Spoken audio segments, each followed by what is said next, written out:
Libéraux, pourquoi investir sans avoir structuré ton activité professionnelle est une erreur. Beaucoup de professionnels libéraux veulent investir, mais ils n'ont pas structuré leur activité professionnelle avant. Et ça, c'est une erreur que l'on voit très fréquemment au cabinet.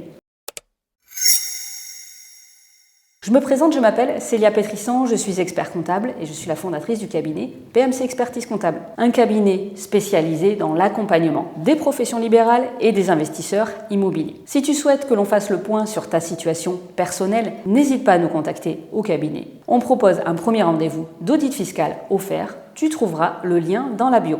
Investir sans avoir structuré ton activité professionnelle, c'est une erreur stratégique qui peut te coûter très cher. Première chose à comprendre, ton activité libérale, c'est le moteur de ton patrimoine.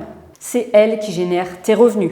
C'est elle qui rassure la banque. C'est elle qui te permet d'épargner et d'investir. Si ce moteur est mal structuré, tout le reste sera moins performant. Je te donne un exemple très concret. Un kiné qui dégage 80 000 € de bénéfices en BNC. Il veut investir dans ses locaux professionnels. Certes, il dispose d'un revenu élevé, mais en réalité, il arrive très peu à épargner et c'est notamment dû à son niveau élevé de fiscalité. S'il avait structuré son activité, par exemple en société, il aurait pu maîtriser sa rémunération, se constituer une trésorerie professionnelle et préparer un dossier plus lisible pour la banque et donc avoir une stratégie d'investissement plus cohérente. Il existe également des solutions pour investir dans l'immobilier locatif, même pour les professions libérales réglementées, à partir du moment où l'on est bien structuré.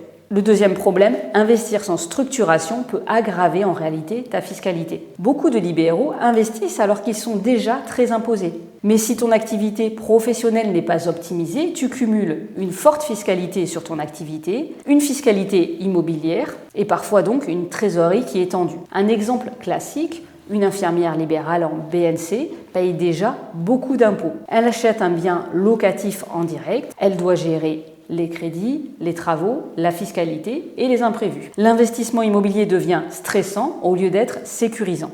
Le troisième point important, c'est la structuration professionnelle détermine ta stratégie patrimoniale. Quand tu structures ton activité, tu peux réfléchir à des choses beaucoup plus larges. Créer une holding, faire remonter de la trésorerie, placer ta trésorerie d'entreprise, investir via une SCI, séparer ton patrimoine personnel et professionnel, préparer une transmission. Sans cette vision, tu investis au coup par coup. Avec une bonne structuration, tu construis un système. Je prends un exemple. 2 professionnels libéraux gagnent le même revenu. Le premier investit directement sans structuration.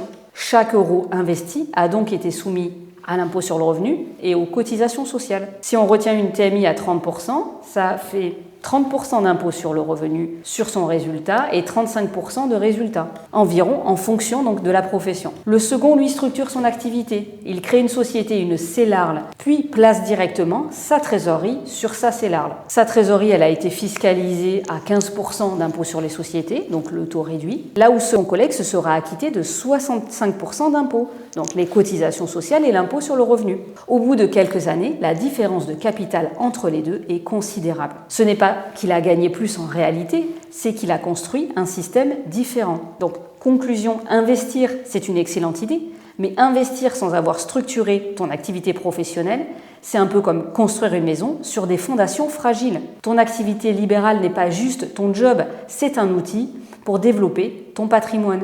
Et quand tu structures correctement, chaque investissement devient plus cohérent, plus maîtrisé, plus sécurisé, plus performant. Si tu es une profession libérale et que tu envisages d'investir, alors le bon réflexe est d'abord de te demander si ton activité est structurée pour investir efficacement. Si tu veux que l'on fasse le point sur ta situation, tu peux prendre rendez-vous au cabinet. Tu trouveras le lien dans la bio. Et si ce type de contenu t'aide à construire une stratégie, pense à t'abonner à la chaîne. À très vite pour une prochaine vidéo.